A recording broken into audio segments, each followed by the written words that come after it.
Hello students, how are you? The topic which today we are going to cover is the chapter percentage. Now percentage is an important topic of arithmetic because there are so many topics which are linked to percentage. For an example, the chapters like profit and loss, simple interest, compound interest is totally linked to the chapter percentage, plus data interpretation, which is a very important topic for the competitive exams, and that topic is also very much related to the chapter percentage. Data interpretation में suppose एक set आता है आपको पूरा जिसमें 5 question है, तो मान लो कि एक दो क्वेश्चन तो पक्का उसमें परसेंटेज बेस्ड क्वेश्चन ही होंगे. So percentage is the base of arithmetic. Okay, so let's start with the topic percentage. In today's module, we will cover the concept and the basic question related to the chapter percentage. Okay, so first let me share the screen with you.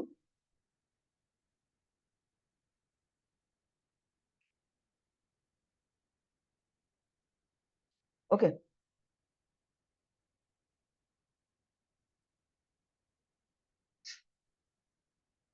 Now, percentage, let's start with the topic. Now, first of all, what is the meaning of the word percentage? Percentage में there is something होता है cent. ये Saint जो है इसका मतलब क्या होता है? Cent means 100, so it is per cent. Cent means 100, so it is per 100. So percentage means you are comparing anything, any number with 100. Percentage हम सबने स्कूल में निकाला है, ठीक है. तो सपोज आपको अगर एक एग्जाम है, in the total marks of the exams are 40 and the marks which you have scored is 30. आपको 30 में से 40 मार्क्स आए हैं, तो आपको डेफिनेटली परसेंटेज निकालने आता होगा. तो परसेंटेज इसका कैसे निकालते हैं?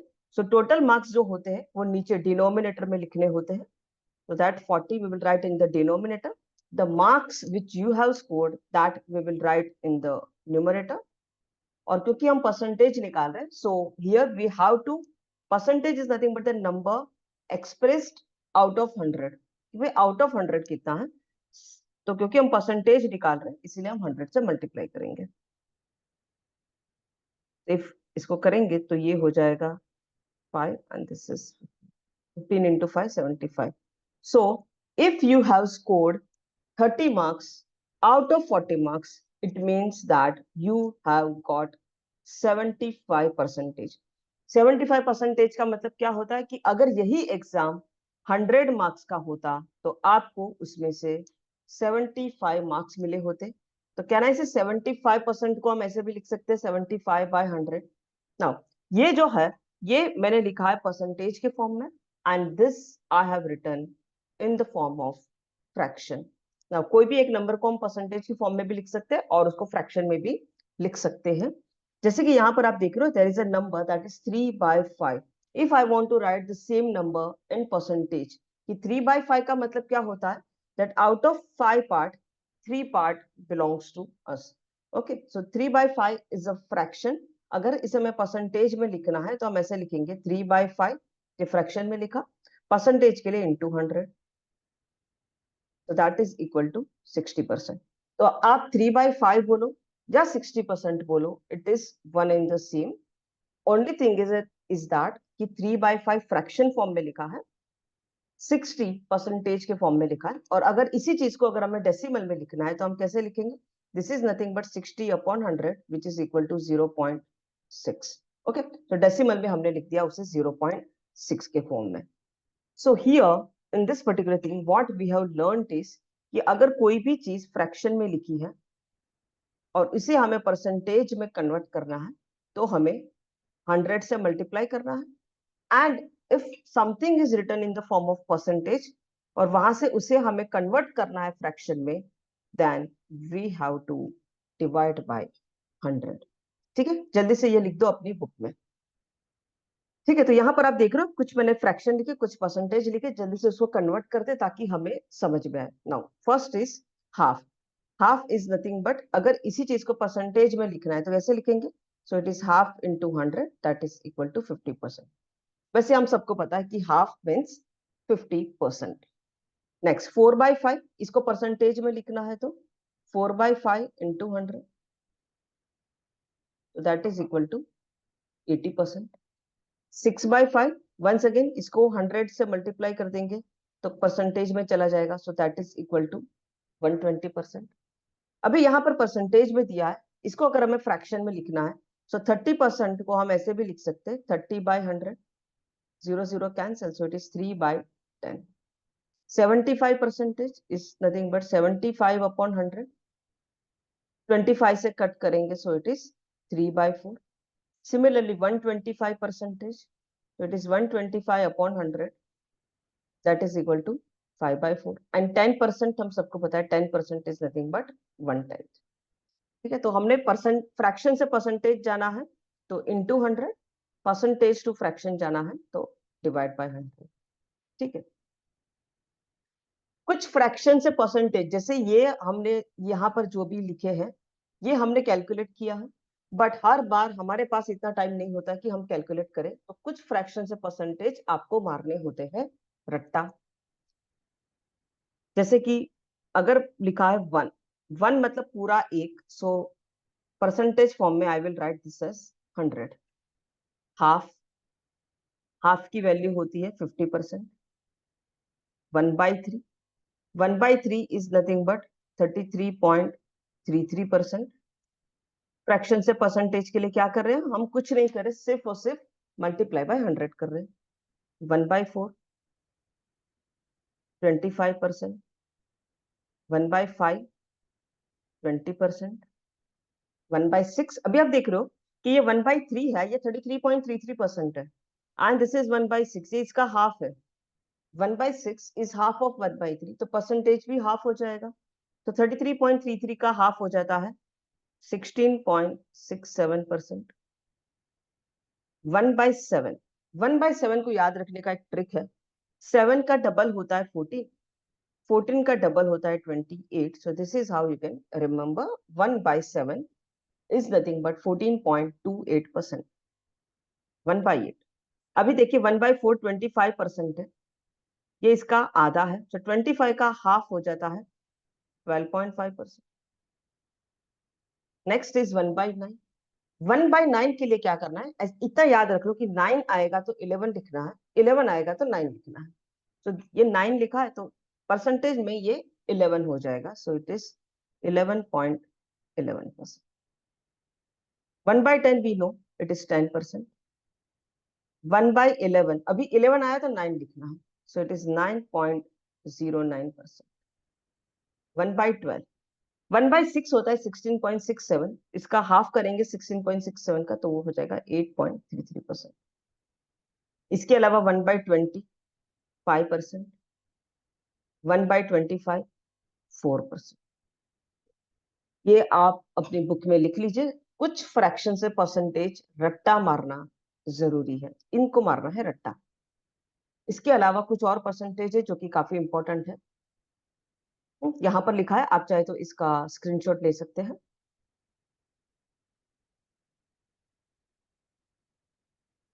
यहाँ पर 1 से लेके 1/20 तक के सब लिखे हैं। इसमें से भी 1/8 12.5%, 3/8 37.5%, 5/8 62.5%, 7/8 87.5%, very very important. Now here we know that 1/9 is nothing but 11.11%, but अगर 2/9 है तो क्या हो जाएगा, इसका डबल, तो 11 का आप देख रहे हो ये 1 ये पूरा 9 है यहाँ पर, और यहाँ पर पूरा 11 का टेबल लिखा है। 1/9 is 11.11%, 2/9 is 22.22, 30 sorry this is 33.33, 44.44, 55.55, पूरा 11 का टेबल लिखा है यहाँ पर। सिमिलरली दिस इज 1/11, तो यहाँ पर हमने पूरा 9 का टेबल लिखा है। 1/11 है तो 9% है, 2/11 तो 9 का डबल 18% एंड 27 36 45, पूरा ये यहाँ पर हमने 9 का टेबल। ठीक है, तो अगर आपको ये याद रह गया तो ये पूरा टेबल भी याद रह जाएगा। Apart from that this is very very important, जल्दी से इसे अपनी बुक में लिख लीजिए and also take the screenshot of this. बहुत ही फ्रिक्वेंटली ये परसेंटेज फ्रैक्शन आते हैं। Let's find out x% of y. In today's topic, as I discussed, we will only cover the concept and the basic questions related to the concept. Here we need to find x% of y. x% of y मतलब आपको यहाँ पर निकालना है 50% of 700. 50% means half. 700 का half 350. Now this is very simple. Next, 20% of 60. 20% of 60 देखो लिखेंगे कैसे? 20% means we will write 20 by 100. Off means into 60.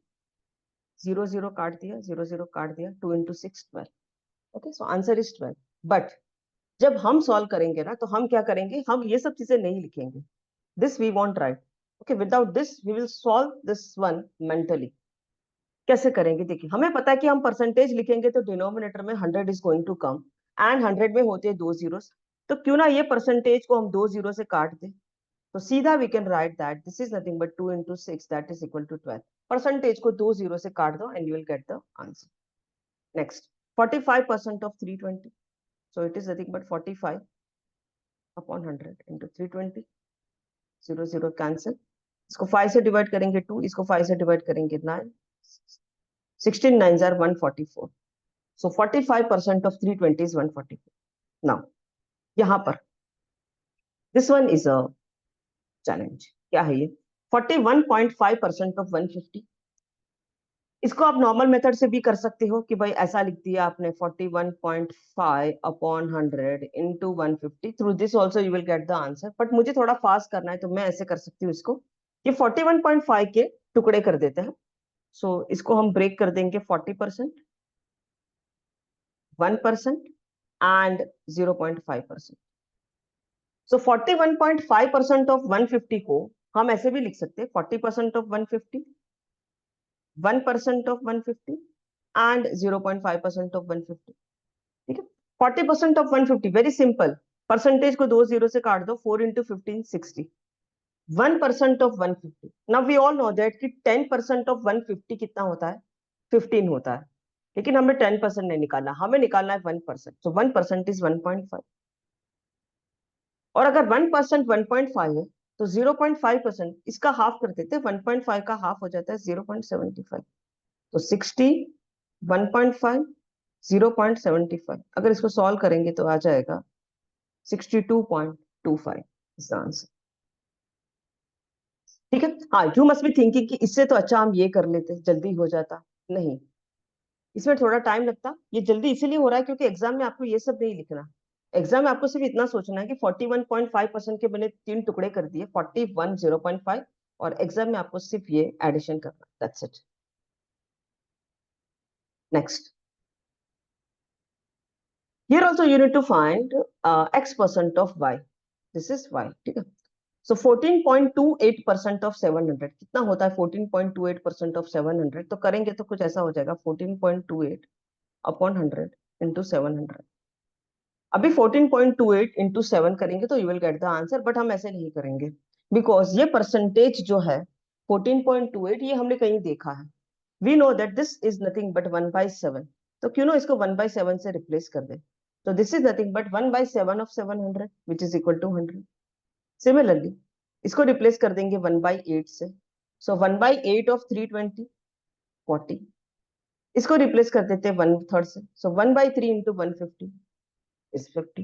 So when you see the percentage like this, now it's better to convert it into fraction and get the answer. Next, 30 is what percent of 180? 30 is what percent of 180? 30 जो है वो 180 का कितना percent है? Very simple. 30 लिखा यहाँ पर 180 क्योंकि हम परसेंटेज निकाल रहे हैं इसीलिए इंटू 100. 30 1 30, 36 है. 1/6 into 100. We know that 1/6 की वैल्यू परसेंटेज फॉर्म में we know that it is 16.66. Next, 180 is what percent of 900? Exactly इसके जैसा ही है. So 180 in the numerator, 900 in the denominator into 100. 9 को डिवाइड करेंगे 20. Answer is 20%. Next, percentage change. Percentage change का formula very very important, बहुत सारे questions में आता है. The formula is what? The formula says that percentage change is nothing but change in value divided by original value into 100. ठीक है. तो for an example, if the old value is 10, new value is 20, कोई आपको पूछे कि 10 से 20 जब हम गए तो what is the percentage change. तो first of all what is the change in value. तो 10 का 20 हो गया तो चेंज हुआ है 10 का, 10 का। So what is the percentage change?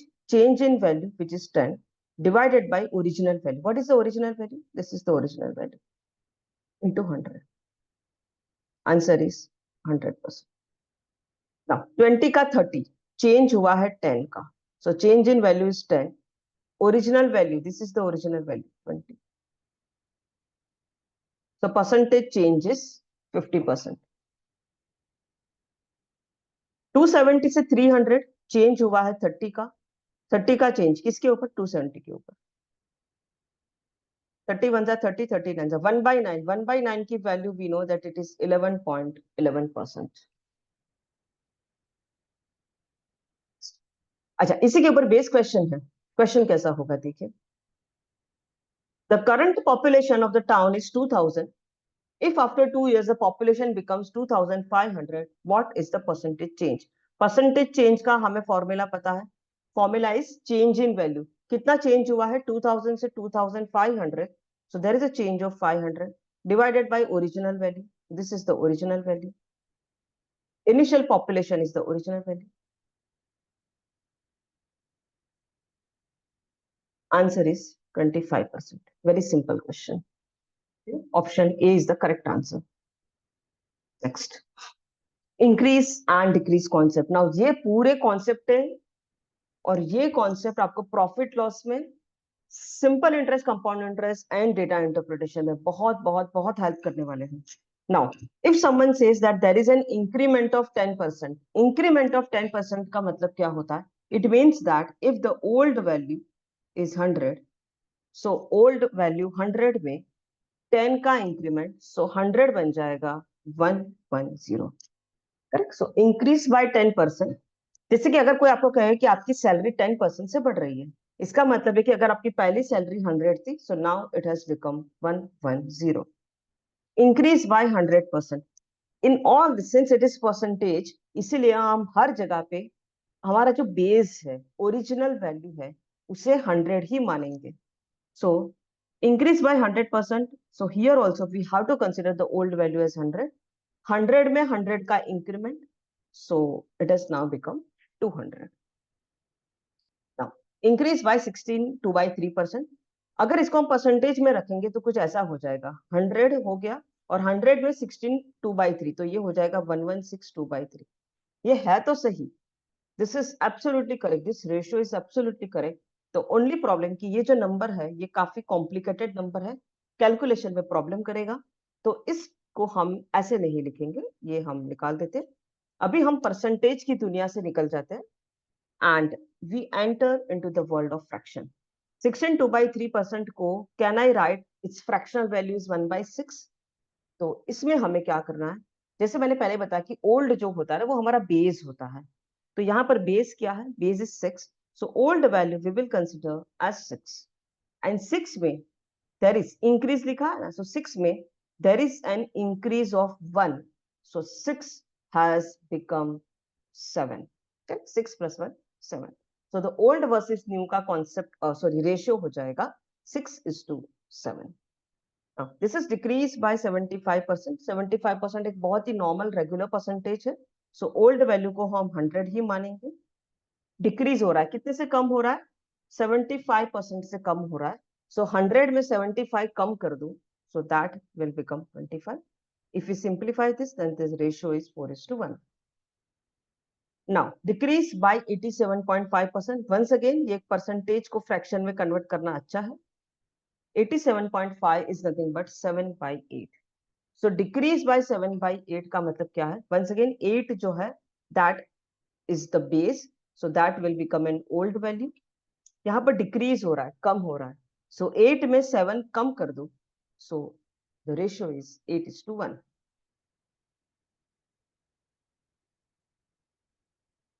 ये यूज कहाँ होगा? तो ये यहाँ पर यूज होगा. Increase 99 by 33.33%. इसको हम दो तरीके से करेंगे. पहले तो अपना regular method.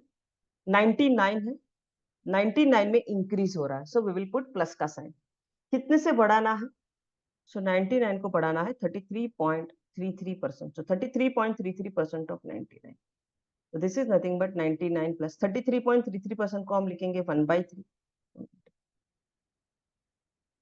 So 99 plus 33 is 132. So answer is 152. Second method भी मैं बता देती हूँ क्या करना है.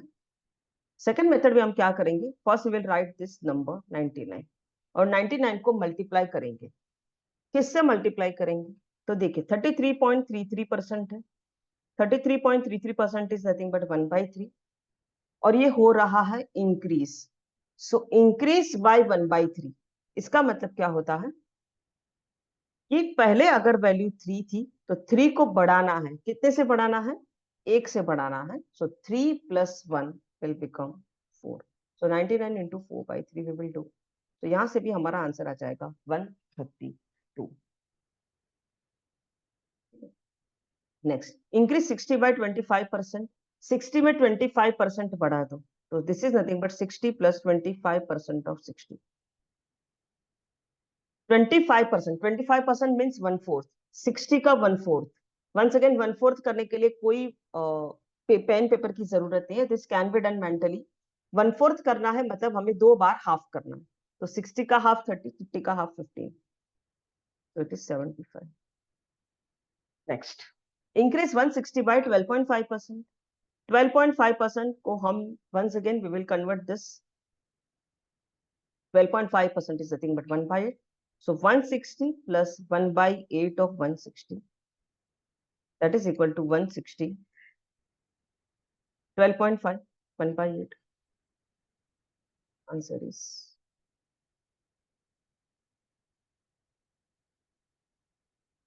decrease 48/37.5%. 37.5% means 3/8. तो डिक्रीज करना है. सो 48 माइनस करेंगे. क्यों? क्योंकि हमें कम करना है. कितने से कम करना है? 3/8 of 48. So 48 minus 18, that's equal to 30. Decrease 63/66.66%. 66.66% is nothing but 2/3. तो 63 में से 2/3 of 63 माइनस कर देंगे. 63 minus 42. Answer is 21. Next, decrease 800/60%. So 800 में से 60% of 800 माइनस करना है. So this is 800 minus 60%. Percent को 2 0 से काट दो. So it is 60 into 8. So 800 minus 480, that is equal to 320 is the answer.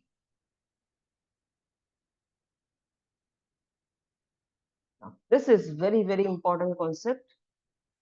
यहाँ पर आप देखोगे तो ऑफ लिखा है, मोर लिखा है, लेस लिखा है और यहां से हमें ए और बी के बीच में कोई रिलेशन दिया है और वहां से हमें ए और बी का रेशियो क्या बनेगा वो निकालना है. ये ए इज टू बी यहां होना चाहिए. Now first is A is 50% of B. We know that 50% means half. So A is half of B. इसका मतलब है कि अगर B अगर 2 है तो A हो जाएगा 1. ये तो बहुत आराम से हमने निकाल दिया. Just by observation we got the answer. Next, A is 50% more than B. अब यहां से हमें देखो क्या करना है. A की कंपैरिजन B से हो रही है. जिससे भी कंपैरिजन होती है वो बनता है बेस. तो B को हमें 100 बनाना है. तो B को हम लिखेंगे 100 एंड A उसमें 50% ज्यादा है. सो A will become 150. So the ratio is 150:100, that is equal to 3:2. Next, A is 50% less than B. Once again, हमारी कंपैरिजन B से हो रही है. A की कंपैरिजन B से हो रही है तो B को 100 बनाएंगे. सो B is 100 और A उसमें 50 कम है तो 100 में 50 less. So A is 50. Ratio is 1:2. Okay, next. A is 16.2/3% of B. ये जो पहला वाला जो क्वेश्चन था ये तो 50% था. बहुत ही सिंपल सा परसेंटेज था इसलिए हमने उसको परसेंटेज में ही रखा था. बट इसको ऐसे परसेंटेज में रखेंगे तो कैलकुलेशन डिफिकल्ट हो जाएगा, सो इसको हमें कन्वर्ट करना है फ्रैक्शन में। अभी हम फ्रैक्शन की दुनिया में आ चुके हैं, तो हम 100 अज्यूम नहीं करेंगे। परसेंटेज था इसीलिए हम 100 अज्यूम कर रहे थे, but now we will not assume anywhere, we will not assume 100। Now here it is written that a is 1/6 of b। a जो है वो b का 1/6 है। इसका मतलब है कि b अगर 6 है तो a है 1। जब भी ऑफ आता है, आंख बंद करके ये जो भी वैल्यू है इसको ही एग्जैक्टली लिख देना है। Next, a is 16 2/3% more than b। 16 2/3%, once again it is 1/6। now here a की कंपैरिजन b से हो रही है और इसीलिए b बेस बनेगा। तो बेस कितना है 6, तो b को 6 ही रखना है। जो भी चेंज होगा वो a में होगा, b तो बेस रहेगा, जो भी डिनोमिनेटर में है वो। नाउ a जो है बड़ा है, a b से बड़ा है। कितना बड़ा है? तो 1/6 बड़ा है। मतलब अगर b 6 है तो a जो है वो 6 + 1 7 है।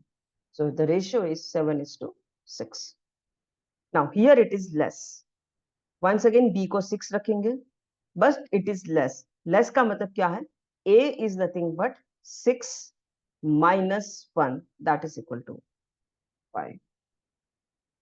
Next, a is 166 2/3% of b। 166 2/3% की वैल्यू होती है 5/3। ऑफ के लिए कुछ नहीं करना है, as it is you have to write 5:3।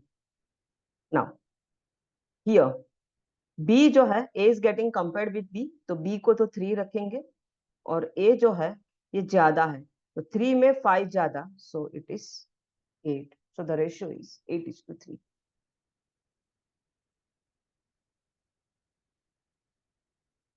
Next, x% of y is also y% of x। कैसे? x% ऑफ y को हम ऐसे लिख सकते हैं, x/100 into y. Correct. And y% of x को कैसे लिखेंगे?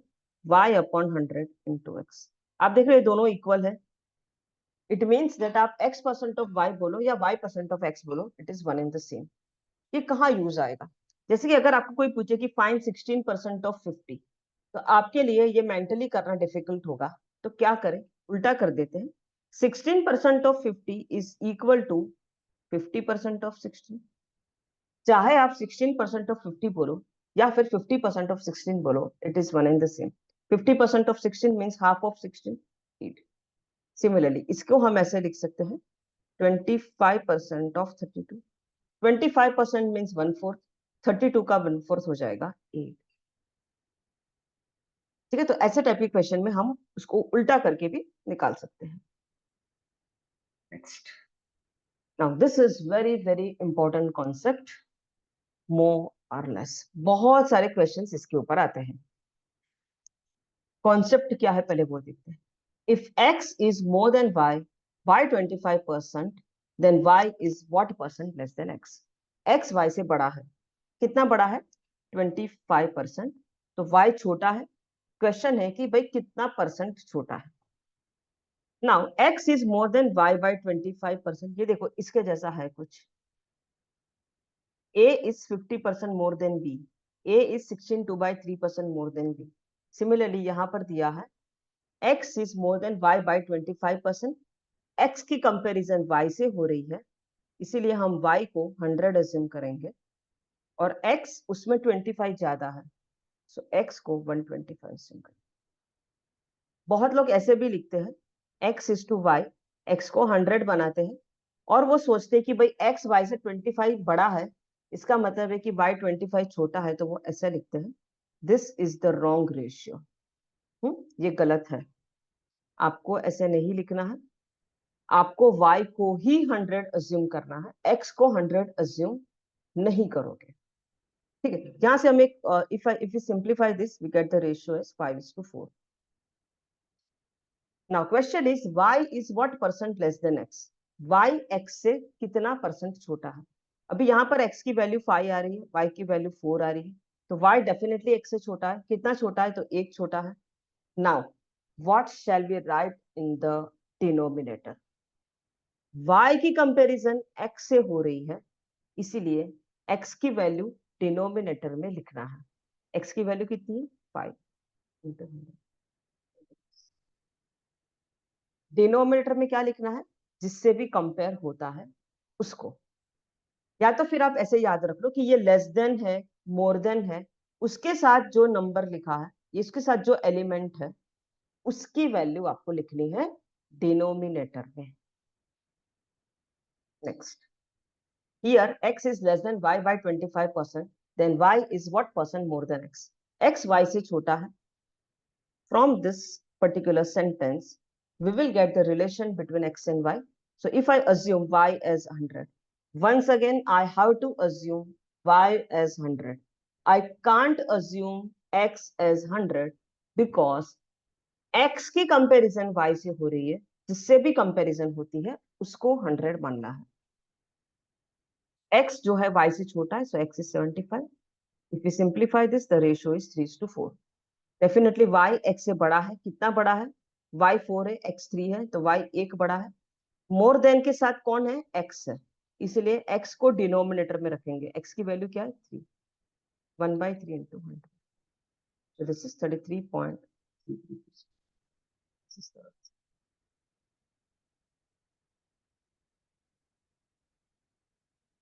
By how much percent 60 is more than 40? 60 40 से बड़ा है। यस, क्वेश्चन इज कितना परसेंट बड़ा है? तो 60 बाई कितना ज्यादा है 40 से? तो 20 ज्यादा है। मोर देन के साथ क्या लिखा है? 40, तो 40 को डिनोमिनेटर में रखेंगे। Since we are finding out the percentage, so will multiply by 100। Answer is 50%। By how much percent 40 is less than 60? Now this question and this question are two different. एक में 60 40 से बड़ा है, दूसरे में 40 60 से छोटा है। हमें लग रहा है कि क्योंकि डिफरेंस 20 का ही है तो आंसर सेम आएगा। नहीं, आंसर सेम नहीं आएगा। 40 60 से कितना छोटा है? तो 20 छोटा है। लेस देन के साथ जो नंबर है वो 60 है, and hence here in the denominator we have to write 60। 1/3 की वैल्यू होती है 33.33%। आप देख रहे हो दोनों का आंसर डिफरेंट आया था। इसका आंसर 50% आया था, इसका आंसर 33.33% आया।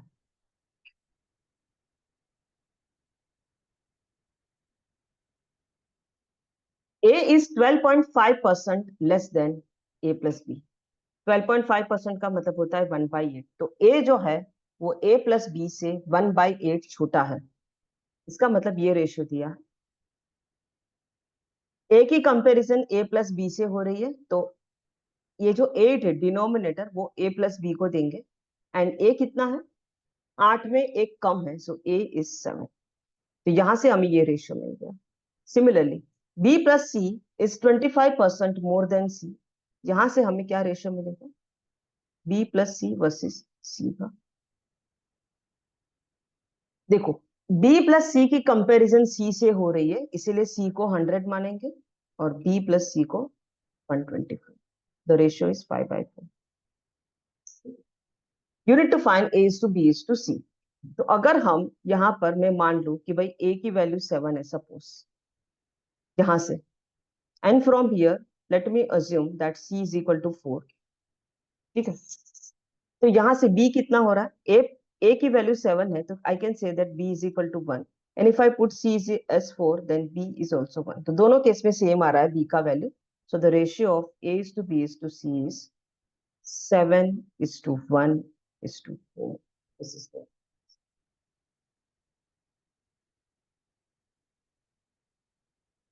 A is 25% more than B। यहां से हमें एक रेशियो मिलेगा A वर्सेस B का। B is the base, so we will assume B as 100, A is 125. If we simplify this, the ratio is 5:4. Next, B is 20% less than C। यहां से हमें B versus C का ratio मिल जाएगा।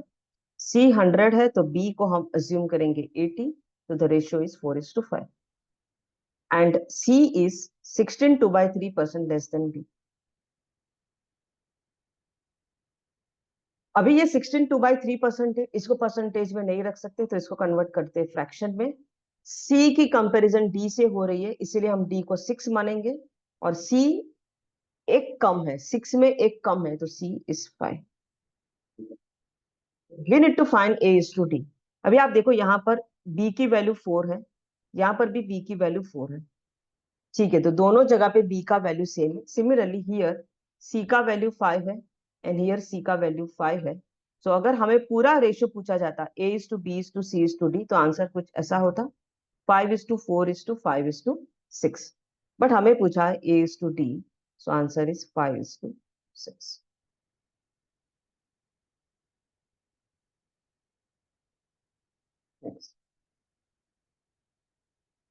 A is 50% larger than C. B is 25% larger than C. Question is A जो है वो B से कितना बड़ा है। अभी आप यहां पर देखें, A is getting compared with C, B is getting compared with C, तो दोनों में कंपैरिजन C से हो रही है, इसीलिए हम C को 100 मानेंगे। तो भाई A कितना और B कितना। A is 50% larger, so A is 150. B is 25% larger, so B is 125. दोनों में साफ साफ दिख रहा है कि A बड़ा है। क्वेश्चन है कि कितना परसेंट बड़ा है। तो कितना बड़ा है भाई, ये 25 बड़ा है। And A is what percent larger than B? B से कंपैरिजन हो रहा है, इसीलिए B को रखेंगे डिनोमिनेटर में। 25 1 25, 25 answer is.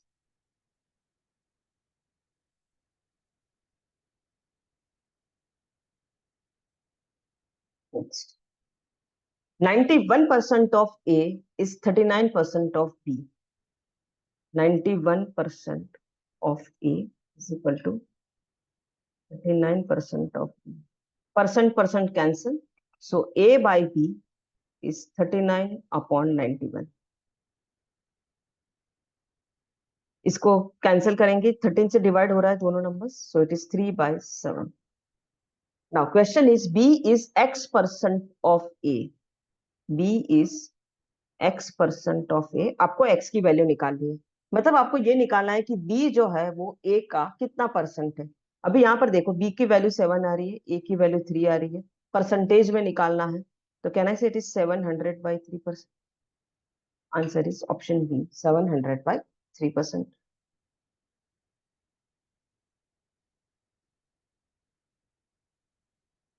Next, A is 50% more than B.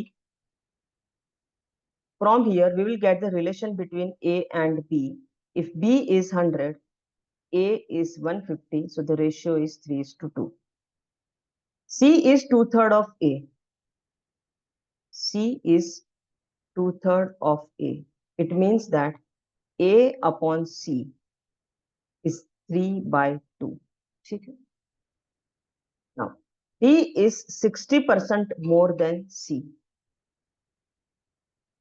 Now, D की कंपैरिजन C से हो रही है, इसलिए C को 100 मानेंगे. So D will become 160. So the ratio is 5/8. Now, each of A, B, C and D is increased by 10%. सबको 10% से बढ़ा दिया. The question is कि after you increase, D is what percent of B after increase? तीन लोग हैं A, B, C, D. इसमें A is to B है 3:2, A is to C है 3:2 and C is to D is 5:8. ऐसा है. A is to B, B is to D. Sorry.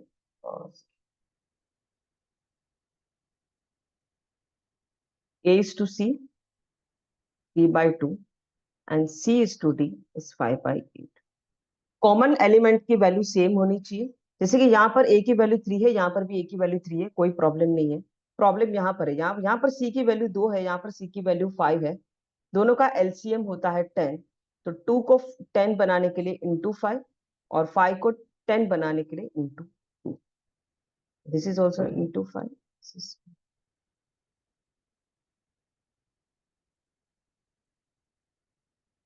ठीक है, अभी यहाँ पर A 15 हो चुका है, बट हियर A इज 3, तो इसको 15 बनाने के लिए इंटू 5, इट इज 15/10।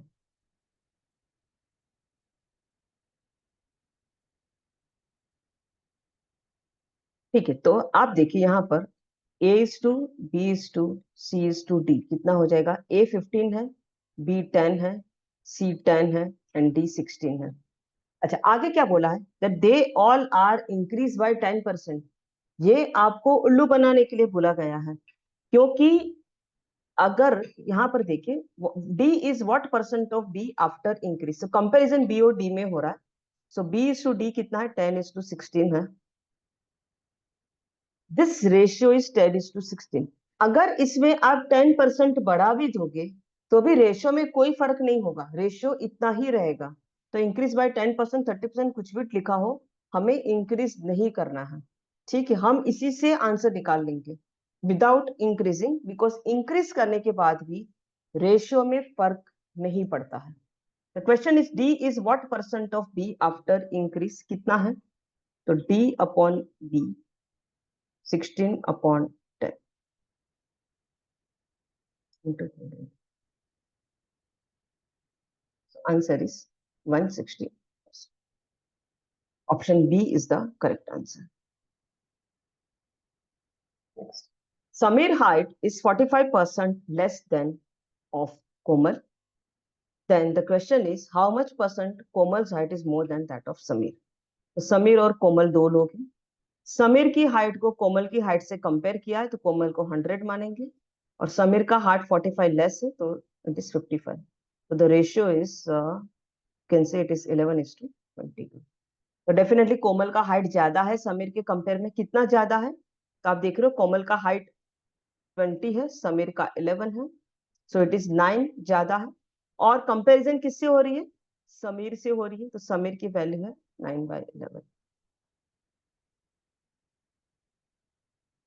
इंटू, तो दिस इज नथिंग बट 11 है, मतलब 9 का टेबल बोलना है। सो 9 into 9 81, so it is 81.81%। This is the answer. Next. Price of rice has been increased by 60%. In order to restore the original price, the new price must be reduced by। ठीक है, तो rice का price 60% से बढ़ गया है, इसका मतलब है कि 100 का हो चुका है 160। Now we want to restore the original price, मतलब ये पुरानी प्राइस पे वापस जाना है। मतलब 160 का करंट प्राइस है, उसमें से आपको वापस 100 पे जाना है। What is the percentage change here. Percentage change का फॉर्मूला क्या था, चेंज इन वैल्यू, कितने की चेंज हो रहा है, 60 का चेंज हो रहा है। And what is the original value, 160 से 100 पे जा रहे हैं, so this is the original value, so divide by 160 into 100, 3/8। 3/8 की वैल्यू होती है 37.5%। Option B is the correct answer. Length of rectangular plot is increased by 10%. To keep the area unchanged, the width of the plot must be। So एक rectangular plot है, उसकी length बढ़ाइए, but हम नहीं चाहते कि उसका एरिया बढ़े। इट मीन्स कि लेंथ तो बढ़ चुकी है, तो हमें हमारी विड्थ कम करनी पड़ेगी, so that area remain same. तो कीप अनचेंज तो हो नहीं सकता, विड्थ को बढ़ा नहीं सकते, तो या तो आंसर सी डी ई में से कोई एक है। How we will solve this. Length में there is an increment of 10%। इसका मतलब है if the old length was 100 then the new length is 110। Ratio देखेंगे तो 10:11 का रेशियो है लेंथ का। Next is width, and width हमें निकालनी है। एरिया, एरिया हम चाहते हैं कि सेम रहे दोनों का, कोई चेंज ना हो। तो इस केस में हमें विड्थ का क्या करना है, विड्थ को कर देना है उल्टा। If length is 10:11 then width will become 11:10। Width को उल्टा कर देना है ताकि एरिया में कोई चेंज ना रहे। आप देख सकते हैं यहाँ पर एरिया में कोई चेंज नहीं हो रहा, जैसे कि initially the length was 10 and width was 11, so area is nothing but length into width, that is 110, and the new length is 11 and the new width is 10, so area is also 110।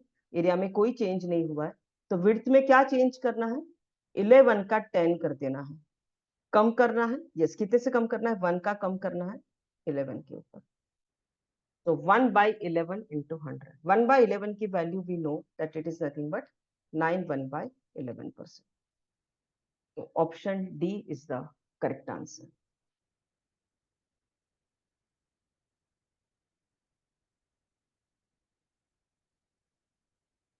Next is successive change. Successive change का मतलब क्या होता है कि अगर आप suppose initially there is an increment of 10%, subsequently suppose there is further successive increment of 10%, तो total increment जो होता है वो 20% नहीं होता है। मतलब क्या है देखते हैं। For an example, your salary is increase by 10%, after that subsequently your salary successively your salary once again increase by 20%। तो आपकी सैलरी 10%, हमें लग रहा है कि हमारी पहले सैलरी 10% बढ़ी, फिर 20% बढ़ी, तो टोटल हमारी सैलरी 30% बढ़ी है। No, that is wrong. Salary 30% नहीं बढ़ी है, सैलरी कुछ और बढ़ी है, और उसको हमें निकालना है। तो there is a formula. What is the formula? The formula is this: increase of a percent plus increase of b percent does not mean that there is an increase of a plus b percent. So this is the formula. Increase of a percent plus increase of b percent is a plus b plus ab upon 100. A plus b plus ab upon 100. This is the formula. इसे जल्दी से लिख लो। अगर कोई चीज increase हो रही है तो हम उसे पॉजिटिव रखेंगे, और डिक्रीज हो रही है तो उसको हम नेगेटिव रखेंगे, so that we do not have to make any changes in the formula. तो यहां पर इसको हम ए मान लेते, इसको बी मान लेते। फॉर्मूला है A plus B plus A B upon 100। So increase of 10%, since it is increasing so A is plus 10, B भी इंक्रीज हो रहा है सो बी इज प्लस 20। तो एक्चुअली में कितना चेंज हुआ है? सो it is 10 plus 20 plus,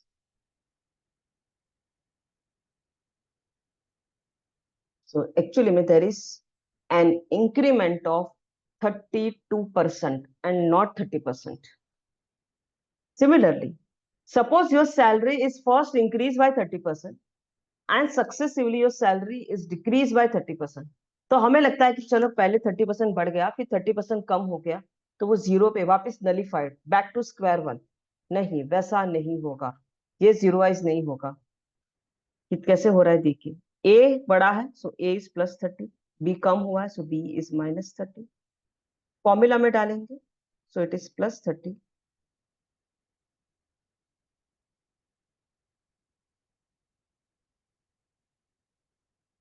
plus 30 minus 30 cancel, 3 into -3 is -9%।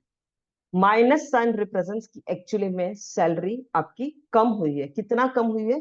तो 9% से सैलरी कम हो गई है। ठीक है, तो suppose salary is 1 lakh rupees. Previously आपका बॉस आपकी सैलरी 30% बढ़ाता है, फिर वापस 30% कम करता है, तो आप वापस आपकी सैलरी 1 लाख नहीं बनेगी। Then your salary would be 91,000। Similarly, if there is a decrease of 30%, subsequently there is an increase of 30%, ये वापस आपका जीरो नहीं होगा, आपकी इस केस में भी सैलरी जो है वो कम हो जाएगी। कैसे? So A is -30, B is plus 30।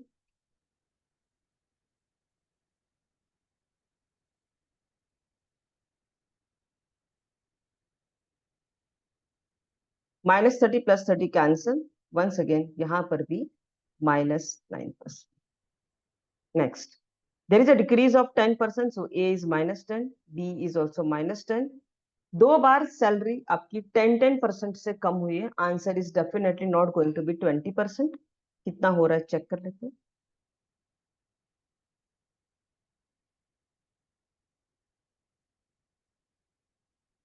-10 हो गया -20, 0 0 0 0 cancel, -1 into -1 is +1।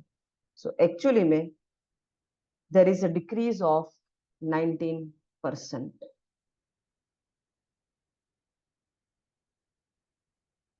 Now, a person's salary was decreased by 50% and subsequently increased by 50%, then by how much his salary was increased or decreased?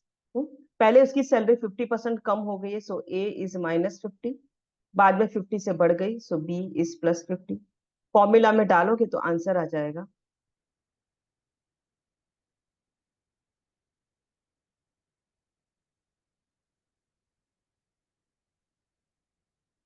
-50 + 50 cancel.